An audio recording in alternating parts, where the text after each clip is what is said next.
Before smart thermostats and Amazon Prime, our grandmas kept their homes warm, cozy, and debt-free with a few genius tricks you'll wish you knew sooner. Winter used to feel different, didn't it? If you grew up in the 80s in the north, you probably remember that kind of cold that crept into every corner of the house and how we learned to stay warm without cranking the heat. When I was little, we heated our entire house with a wood stove. Every summer, my mom and stepdad would have a huge truckload of cut and split wood dumped in our driveway, a mountain of logs that sat there all season long. Most of the summer was spent loading up the wheelbarrow, hauling it out back, and stacking it neatly in the woodshed.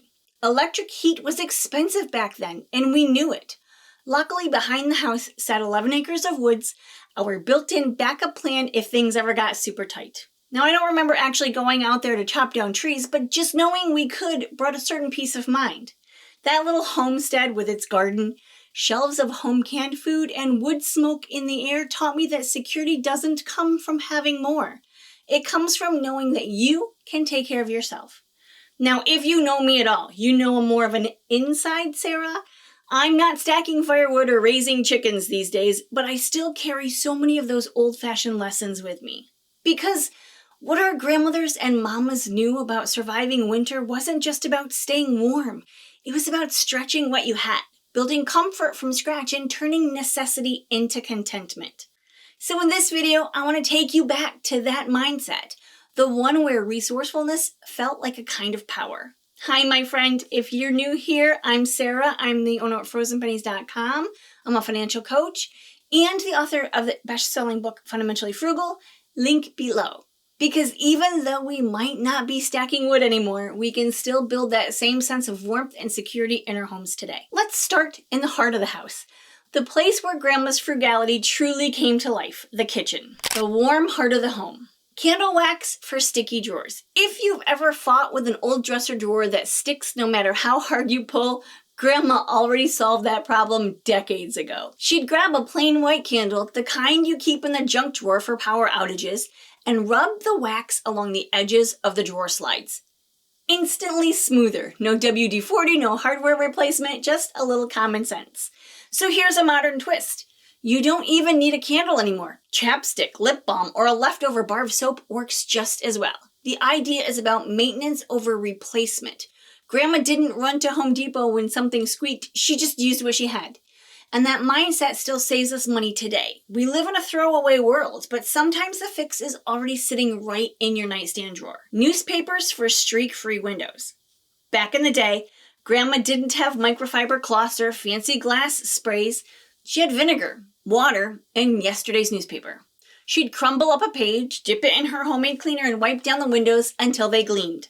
Somehow the ink and the fibers worked together to polish glass without leaving lint behind.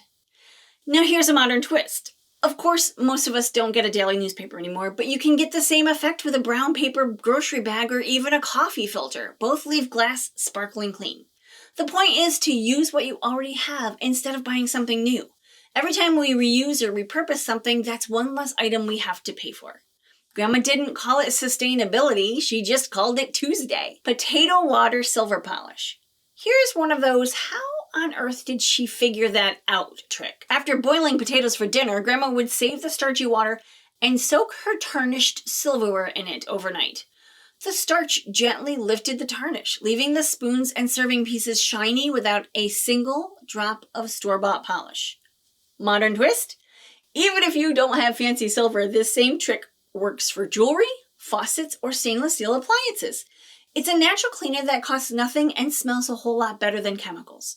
And that's the heart of these vintage hacks. They remind us that simple can be smart. You don't need a $12 bottle of miracle cleaner when a pot of potato water will do the same job. Perpetual soup pot. All winter long, there was always something simmering on Grandma's stove. A pot of soup that never quite ended. Each day she'd add a little more. Leftover roast, vegetable peels, a handful of rice, maybe some beans. It was rich, hearty, and comforting. A living recipe that changed daily but always tasted like home. Now you can recreate that with a slow cooker or Instant Pot. Start with a good base broth, then keep adding scraps and small leftovers through the week.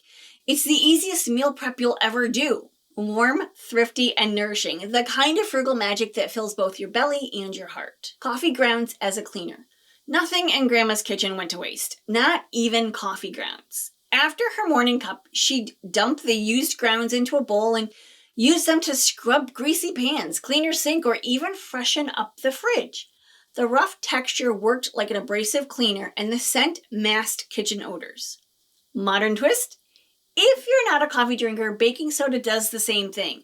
But if you are, this is one of those beautiful double duty hacks. The next time you're cleaning out your French press, scoop those grounds onto a sponge instead of the trash. They'll cut through stuck on food and leave everything smelling rich and warm, not chemical lemony fresh. Grandma didn't waste a cent, and she probably didn't waste a single ground either. Bread in the cookie jar. Grandma always had a cookie jar on the counter. Not one of those decorative ones that sits empty. Hers was actually full. But the real secret wasn't the cookies, it was the slice of bread tucked inside. She knew that a simple piece of white bread would keep her cookies soft for days. The bread absorbs the air's moisture first, protecting her baked goods from drying out. Here's your modern twist. Even if you're not baking weekly, this hack works wonders for brown sugar too. Drop a slice of bread in the container and it keeps that sugar soft instead of rock hard. And if you've gone low carb and don't even keep bread around, a few marshmallows will do the same trick. The point is that Grandma's small act of thoughtfulness made food last longer. And when food lasts longer, so does your grocery budget. Vinegar and baking soda drain cleaner. There was no Drano under Grandma's sink. Just two things, a box of baking soda and a jug of vinegar. When her drains started smelling a little off or slowing down, she'd pour in a handful of baking soda followed by a splash of vinegar and stand back to watch the fizz. It was a little bit of fancy chemistry, and it worked. The fizz broke down grease, deodorized the pipes, and kept everything running smooth. Modern twist, you can do the same thing today for pennies. Pour some down your kitchen or bathroom drain once a week to keep buildup from forming. Add a few lemon peels to your disposal if you've got one. The scent alone feels like a clean reset. And unlike store-bought chemicals, this is safe for your pipes, your wallet, your planet, your kids. Grandma didn't need a green cleaner label, she invented it. Bacon grease in a jar. There was always a little jar on Grandma's stovetop, maybe an old coffee tin or a jelly jar, half full of bacon grease. She didn't waste a drop. After breakfast, she'd strain the drippings through a paper towel and save it for cooking later in the week. It added smoky flavor to beans, greens, cornbread, and even fried potatoes. And in her mind, it wasn't just frugality, it was flavor management. Modern twist? We can still do this, but with a little update. Keep a small jar in your fridge and scoop out a teaspoon whenever you're sauteing veggie or frying eggs. It's the free flavor boost you didn't know you needed. And here's the cool thing. In a world obsessed with new oils, Grandma reminds us that sometimes the old ways were healthier for our wallets and our meals. Why buy bacon-flavored oil when you already have the real thing? Pickle juice reuse. When the pickles were gone, Grandma didn't pour that briny liquid of gold down the drain. Nope, that jar had another job to do. She'd use the leftover juice to marinate hard-boiled eggs, soak onions for sandwiches, or even clean tarnished pots. To her, every bit of food, even when most people called it trash, had a second purpose. Modern twist? You can reuse pickle juice the same way today. Try it as a base for salad dressing or pour it over shredded cabbage for a quick coleslaw. I even brine chicken breast in it before grilling. It tenderizes the meat and adds the perfect tangy flavor. Every spoonful of that juice is something you already paid for, and reusing it once more is a tiny, delicious act of frugality. Onions and pantyhose. This one always makes people laugh, but it's kind of genius. Grandma would slip onions into an old pair of pantyhose, tying a knot between each one, then hang the whole thing in her pantry or basement. The airflow kept them dry, and the knots kept them separated so none would touch the others. She could make onions last half the winter that way. Now here's your modern twist. Most of us don't have pantyhose anymore, thankfully, but the trick still works with reusable mesh produce bags or those inexpensive net laundry bags from the Dollar Tree. Hang them in a cool, dark spot, and you'll get months out of your onions. And with grocery prices what they are right now, keeping your produce fresh longer is basically like printing money.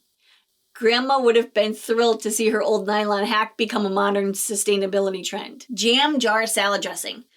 When Grandma's jam jar was down to the last spoonful, she didn't toss it. She added a splash of vinegar, A little oil, shake it up, instant salad dressing. Sweet, tangy, and zero waste. She didn't think of it as DIY, it was just good sense. Modern twist here, you can do this with all kinds of jars. Mustard, pesto, salsa, even peanut butter or any other nut butter. Add oil, vinegar, or a little lemon juice, give it a good shake, and suddenly that empty jar becomes lunch prep. I call this the lazy girl's hack because it's frugal, yes, but it's also ridiculously convenient. Grandma's frugality wasn't about sacrifice. It was about being resourceful, and that mindset still works beautifully today. Stretching milk. Milk was expensive when Grandma was raising her babies, and she knew how to make it last. She'd mix regular milk with reconstituted powder milk, usually half and half, and no one could tell the difference. It was one of those quiet tricks that helped her stretch her grocery money week after week. Here's a modern twist. Today you can stretch your milk budget in new ways. Blend cow's milk with oat, almond, or soy milk to make it last longer. Or use half and half water when making oatmeal or soups. The flavor holds up just fine. The heart of the lesson, it's not about cutting corners. It's about stretching resources. Grandma didn't complain about high prices, she adapted. And that's the frugal spirit we need to bring back. Potato peel crisps. Grandma never met a potato she couldn't stretch. She'd peel them for dinner, but instead of throwing out those skins, she'd toss them in a little olive oil and salt and bake them until they were crisp. They were the original zero-waste snack. Crunchy, salty, and free. A modern twist, you can totally do this with other things too. Carrots, kale, or even beet skins. Air fry them if you're short on time and you've got a healthy frugal snack that costs absolutely nothing. The next time you're meal prepping and about to scrape the cutting board into the trash, stop for a second and think like Grandma. She didn't just feed her family, she respected every bit of what she bought. Soup scrap bag. If you've ever peeked into Grandma's freezer, there was probably a mysterious bag labeled soup. Inside you'd find onions, carrots, chicken bones, and maybe even the last scoop of mashed potatoes.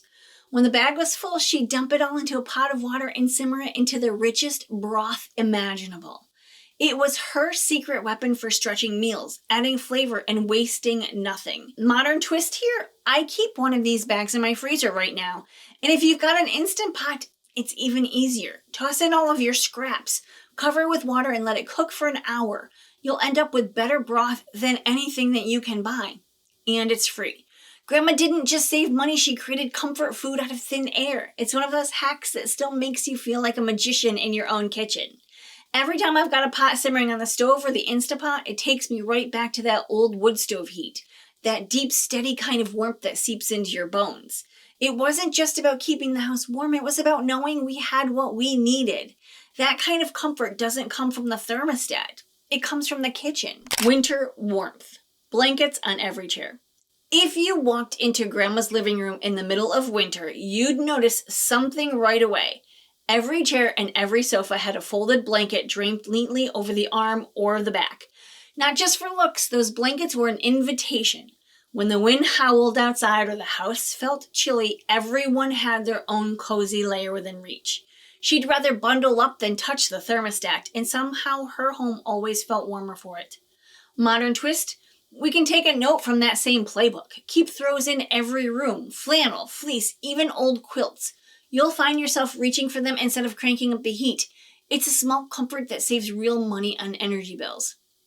And there's something emotional about it too. That feeling of home, safety, and simple abundance. Grandma didn't just warm her house, she warmed her people. If you're in your own cozy home era like I am, I've linked some of my favorite winter frugal finds in the description. Things like my go-to thermal curtains, those soft fleece throws and quilts I swear by, and my favorite candles that make your house smell like a warm hug. All simple, affordable things that help you save money while making your home feel extra comforting this season. Save candle ends. When the lights flickered in a winter storm, Grandma didn't panic. She pulled out her old coffee tin filled with stubby candle ends, little leftovers she'd saved all year. Once the power went out, she'd melt them together in a jar, stick in a wick, and suddenly the room would glow again. The scent of melted wax and the faint hiss of the flame became part of every snowstorm memory. Modern twist, we might not rely on candles the way that she did, but saving and remelting candle scraps can be very smart. You can melt them in the microwave in the jar and then pour them into another mason jar, Add a bit of twine and make your own cozy emergency candles for winter blackouts. They look beautiful on a shelf, cost nothing to make, and remind you that being prepared can feel elegant, not anxious. A brick in the oven. After baking a pie or loaf of bread, Grandma would slide a clean brick into the still warm oven. When it soaked up the leftover heat, she'd set it near the entryway or by her chair, like a homemade space heater that radiated warmth for hours. In a drafty farmhouse, every bit of heat mattered. Modern twist? You can do the same thing with a cast iron skillet or pizza stone. After baking, just leave it in the oven and crack the door open to release the residual heat into your kitchen. It's free warmth, and if you've ever stood near the oven or the dishwasher after it runs, you know how comforting that gentle heat feels. It's a perfect little grandma moment in the heart of winter. Dry shoes with newspaper. After shoveling snow or trudging home from town, Grandma's boots were soaked, but she didn't have the dryer. She'd stuff them with crumpled newspaper, set them by the stove, and by morning they were bone dry. The paper absorbed every bit of moisture, and her shoes stayed shaped and soft. Here's your modern twist. You can still use this trick today for boots, sneakers, even gloves. Newspaper works best, but paper towels, grocery bags, or the packing paper from Amazon deliveries will do just fine. Skip the loud, energy-hogging shoe dryer and go back to this quiet, effective fix. It's another small way Grandma turned resourcefulness into routine and warmth into feelings of care. Homemade fire starters. Long before camping hacks were a thing, Grandma made her own fire starters for the wood stove. She'd roll up dryer lint, candle wax, and cardboard scraps into little bundles that caught fire fast and burned hot. No waste, no expense, just clever thinking and a deep respect for what she had on hand. Now here's your modern twist. If you have a fireplace or outdoor fire pit, try making a few. Save your lint, melted wax, or even paper towel tubes. We like to call them doop-de-doos in our house. Roll, twist, and tuck them into a tin for the season. It's the perfect cozy winter crafts, part homemaking, part preparedness, and it'll save you from ever buying overpriced fire logs again. Layer curtains and rugs. Grandma didn't need fancy insulation, she simply layered. Thick curtains on the windows, a second rug over cold floors, and door draft stoppers made from old blankets or sweaters. When you walked into her home, it felt warm even before the wood stove kicked in. Now here's your modern twist. The same principle still works. Swap out light curtains for heavier ones in the winter, and if you've got hardwood floors, stack rugs in busy areas. It's simple physics. Layers trap heat. But more than that, it transforms a cold, echoey space into a cozy cocoon. Grandma's home wasn't just warm, it was welcoming. Layer up before turning up. Grandma's house was rarely toasty by today's standards, but somehow she was never cold. She'd wear 2 pairs of socks, an apron over her dress, and a knitted shawl she made herself. If she still felt chilly, she'd move, sweeping, cooking, tidying, and warm up from the inside out. Now here's your modern twist. Before bumping up your thermostat, try her method. Throw in a cozy cardigan, a scarf, and warm slippers. It's amazing how much you can save by layering. Plus, there's something grounding about it. That gentle reminder that comfort isn't always bought. Sometimes it's built, one layer at a time. You know, sometimes I think about that wood stove in the corner of our old house, how it was always glowing, even on the coldest nights. That stove was more than heat. It was proof that we could take care of ourselves. Every heavy curtain, every candle, every cozy layer we add today is just our version of keeping that fire going. Make your own cozy. Grandma didn't chase comfort. She created it. The soft flicker of candlelight, the smell of bread baking, a pot of coffee percolating on the stove, these were her luxuries. Even on the tightest budget, her home felt rich in warmth and love. You can still do the same thing today. This winter, light a candle, put on music that makes you feel calm, simmer a pot of soup, and let yourself be home. Cozy isn't about stuff, it's about presence. The older I get, the more I think Grandma had it all figured out. Comfort doesn't come from the thermostat, it comes from the heart. When I think back to those winters growing up, that little wood stove humming in the corner, the smell of soup simmering, or the best grilled cheese sandwich I've ever had made on the top of that wood stove, it wasn't really about the firewood at all. It was about the feeling, that steady sense of safety that came from knowing we were okay. Because my mom had already prepared for the season. Waste not, want not. Button jars of treasures. Some grandmas collected figurines, mine collected buttons. She kept them in a mason jar, shiny, colorful little circles of potential. Every time she tossed an old shirt or fixed a torn coat, she'd snip off the buttons first. It wasn't just about saving a few cents, it was about respecting what she already had. In her world, you didn't waste something that could be useful again. These days, we can take the same spirit and create what I call a repair basket. Toss in some stray buttons, safety pins, tiny scissors, and a needle threader. When something breaks, a strap, a button, a hem, you can fix it in minutes instead of buying new. Most of us don't think of ourselves as crafty, but Grandma's approach wasn't about crafting. It was about care and sustainability, and that's a mindset worth bringing back. Socks as dust mitts. If you've ever wondered what to do with all of those mismatched socks that seem to multiply in the laundry, Grandma had the answer decades ago. She'd slip one over her hand, sprinkle a little vinegar and water on it, and dust every surface in the house. No Swiffer refills, no disposable wipes, just a sock, a little elbow grease, and a few cents worth of homemade cleaner.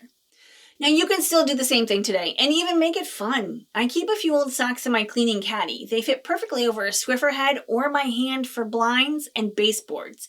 Wash and reuse them over and over again. It's cheaper, yes, but it's also strangely satisfying to know you're saving money and the planet with something that would have gone in the trash.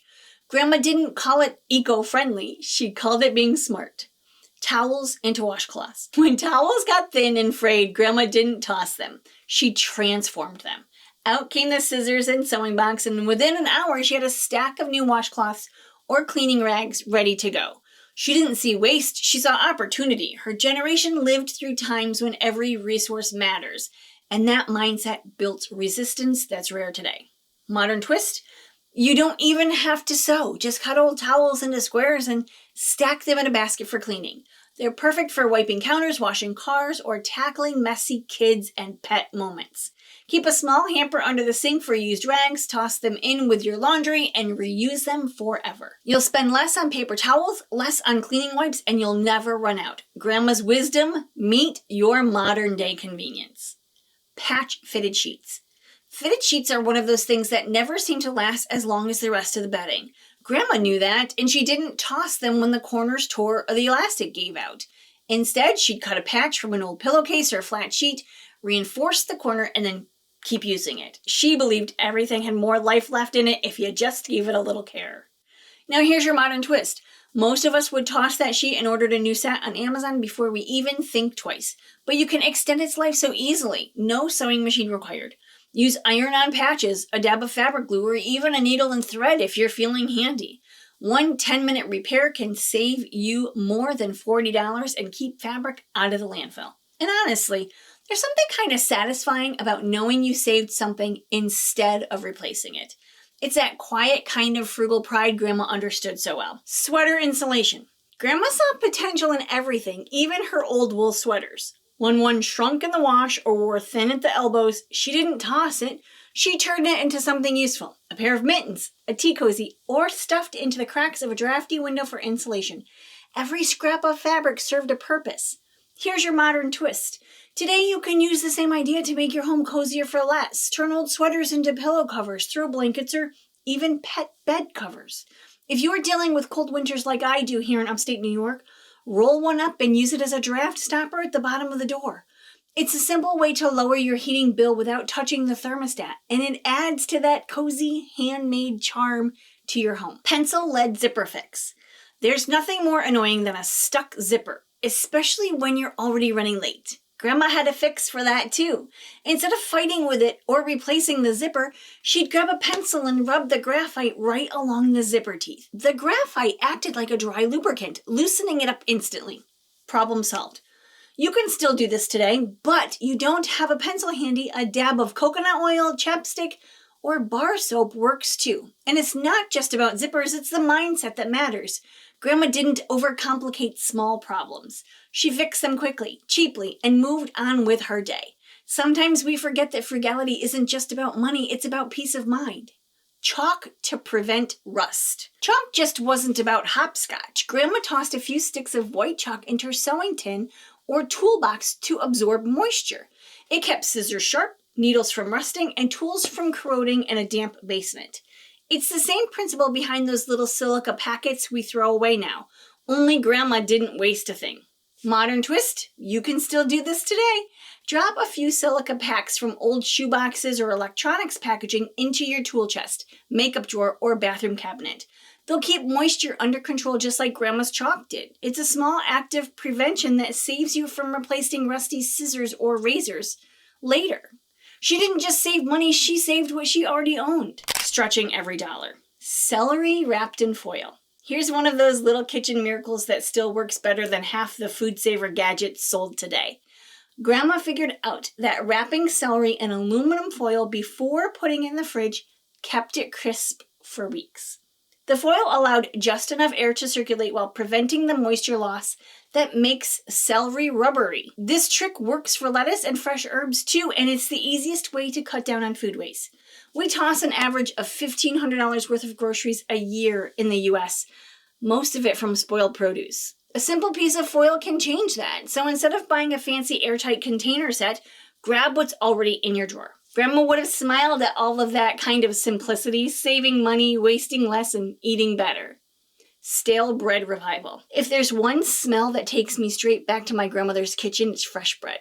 And when that bread went stale, she didn't toss it. She sprinkled a little warm water over it, popped it into a warm oven for 5 minutes, and out came a loaf that tasted freshly baked. It was a small miracle, one that happened almost weekly in her house. Modern twist, this works for so much more than bread. Bagels, rolls, and tortillas all come back to life with just a little bit of moisture and heat. You can even use your air fryer for a faster version. And if your bread's too far gone, Grandma would have turned it into breadcrumbs, croutons, or French toast. Nothing wasted, nothing lost. In a world where we throw out food without a second thought, this little hack feels like a quiet rebellion, the kind Grandma would have been proud of. Herb cubes. Grandma didn't let fresh herbs wilt in the fridge. When she had more than she could use, she'd chop them up, mix them with a little oil or butter, and freeze them in small portions. Back then, she used old ice cube trays, the metal kind that clanked when you twisted them, so she always had flavor on hand for soups and roasts. Now you can do this today with olive oil in a silicone ice tray. Pour in your herbs, parsley, basil, cilantro, then freeze and pop out a cube anytime you're cooking. One tiny cube adds flavor to skillets of vegetables, a pot of pasta, or even scrambled eggs. It's like meal prep without the stress. Grandma knew how to capture flavor before batch cooking was ever a trend. And let's be honest, these little tricks save you a small fortune on those $5 bundles of herbs that usually end up wilted, moldy, and in the trash. Salted milk. This one sounds strange, but Grandma swore by it. A pinch of salt in the milk jug kept it fresh just a little longer, especially before the days of reliable refrigeration. It slowed spoilage by reducing bacterial growth, which meant she could stretch her groceries through the week, even when payday was still a few days away. Now here's your modern twist. Today you can do the same thing with heavy cream or plant milks, especially if you only use a little at a time. It helps extend freshness and cuts waste. But beyond the science, this tip reminds me that the kind of thoughtfulness that made Grandma's home run so smoothly. She didn't waste time or money complaining about what she couldn't control. She worked with what she had. A sprinkle of salt, a little patience, and a lot of wisdom. All of these things, sewing a sheet corner, saving celery, reusing what we already have, they're just modern day versions of stacking wood. Every small act adds up, every repair, every bit of care. It's one more piece of security tucked away for the season. That's the quiet power of these old-fashioned habits. That's what all of these old-fashioned frugal habits are really about. They're not just about money-saving tricks or homemaking chores. They're small hacks of security. Every jar saved, every blanket folded, every meal stretched a little further, it all adds up to peace of mind. We might not be stacking wood anymore, but we're still doing the same thing in our own way. We're creating warmth. We're building homes that feel safer and cared for, no matter what's happening outside. And if this video spoke to you, please don't forget to like, share, subscribe, and watch this video next.